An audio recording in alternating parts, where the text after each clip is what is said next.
channel. Today we are going to introduce you to the Ford F-150 Lightning. Yes, you heard me right. It is an electric truck. So we have Chad at the helm, and he is going to walk us through all the features and things that he wants to talk about, because we just want to show you guys what it's like, real world situations. We are currently en route to go to the Bass Pro in San Antonio, so we are gonna test out to see what the range is like when you're driving. It is 59 degrees outside, so we're gonna see if maybe having the heater on, maybe, I don't know if we're gonna turn it on, but just see how the range goes, what drains the battery, what doesn't. Here we go.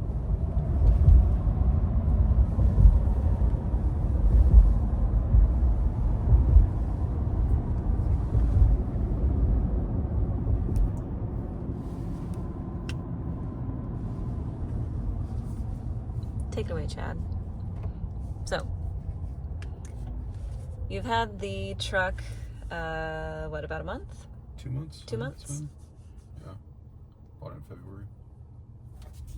What makes it different from your last F-150? Because you had the regular gas F-150. I had 2019 FX4 and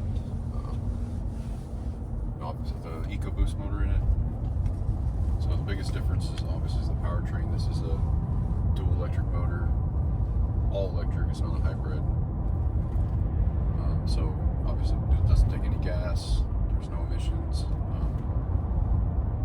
So that's a big difference, is the powertrain. There's no gears, there's no shifting. And you have to plug it in and charge it. So those are the bigger differences. Otherwise, it's still an F-150. It's got a fancy screen and a little more tech than some of the newer trucks do, but otherwise it's still just a regular F-150, just a truck. Explain the instrument cluster.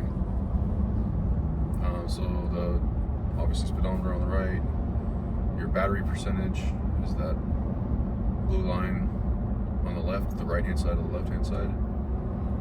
We had in our range, it's saying we should be able to go about 221 miles. Now obviously that changes depending on your environment. This truck, the newer trucks are supposedly going to have, this is a 2023, starting in 2024 at some point they're supposedly going to do heat pumps, which is supposedly going to make them more efficient, but this thing has the old style heating coil system, so it works really good, but when it's cold and the heater has to be on, it does affect the range quite a bit. The other little line on the side you see kind of going up and down, that's the power I'm using, and then if I let off, that's the regenerative braking, so it actually recharges the battery. And I'm driving it in one pedal, which is another thing that the regular trucks don't have, where as long as you don't touch the brake pedal and you just use regenerative braking, it doesn't actually use the brake pads. It's just the regenerative braking in the truck, so it recharges the battery. So it's the most efficient way to drive them. Tesla started it, but a lot of these electric vehicles have it now too. What else?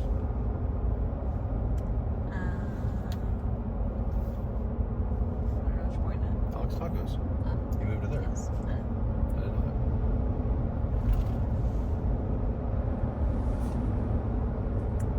that. And what is this guy right here?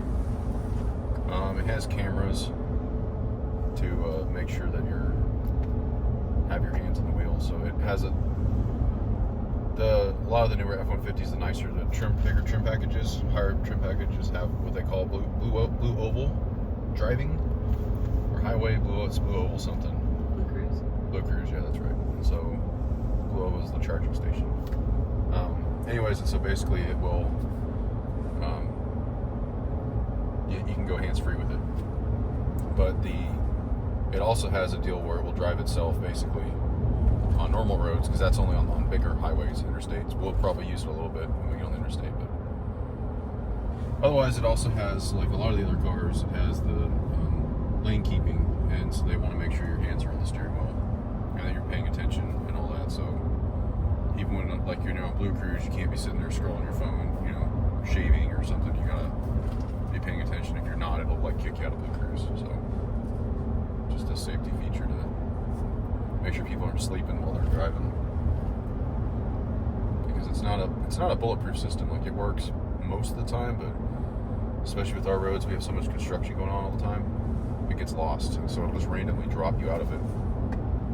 Or if it senses it's getting in a real congested area, it'll make you take back over. So if you're not paying attention, you could, wreck.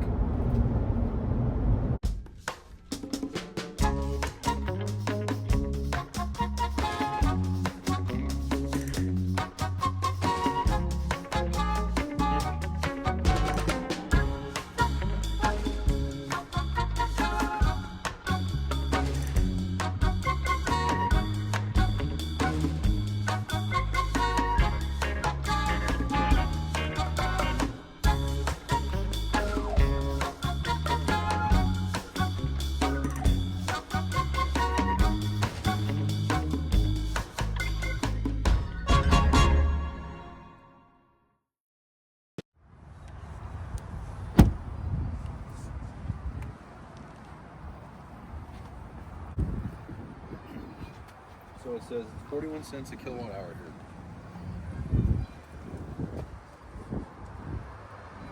This is our actual one. 5A. Whereas at home we're paying 10 cents. So it's 4 times as much to charge here. Anyways, we put the app out. And this is Tesla supercharger. So it requires the adapter, since mine's a Ford. Plugs into this little guy. You do have to have that down for your fast charging. Normal at home charging is just use the top one. Although I did notice our new charger actually uses the bottom because it's a faster charger. It's basically loose like that. You see the bottom to the back of it? One more time.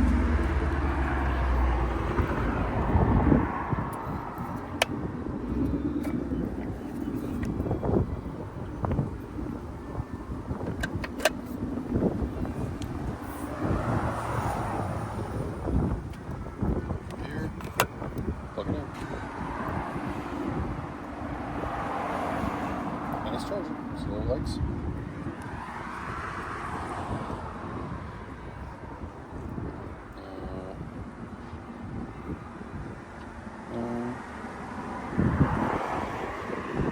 Give this a second to update.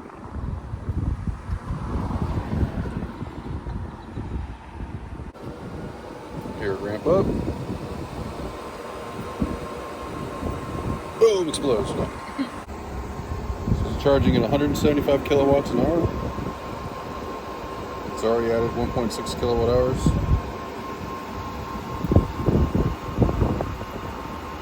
And to get to 90%, if we charge from here, it would take till 4 o'clock. It's 3:12 right now. And if we only want to get to 80%, maybe even less. After 80, it slows way down. So this is interesting because Ford claims it only charge 150 kilowatt hours, but this, because it has the dual motors, it has the dual charge points on the battery, so it actually charges faster. As you can see, it's 175. Okay, just finished walking around the sporting goods store.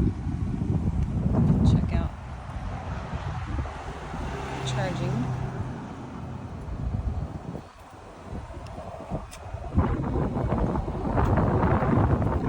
So it's already 18%. See how it dropped to 55 kilowatt an hour inside it? It was 175. So that's why they don't have you go over 80 basically when you're traveling. So now disconnect. Normally you would just press the button and unplug it for the slow chargers like at home. This one you have to press this. When it turns white, it means you're good. It's no longer trying to charge. Press the button here to release it. Take it out. And like I showed you before, press down on that. Take it off. This goes back. Now make sure you close that little door.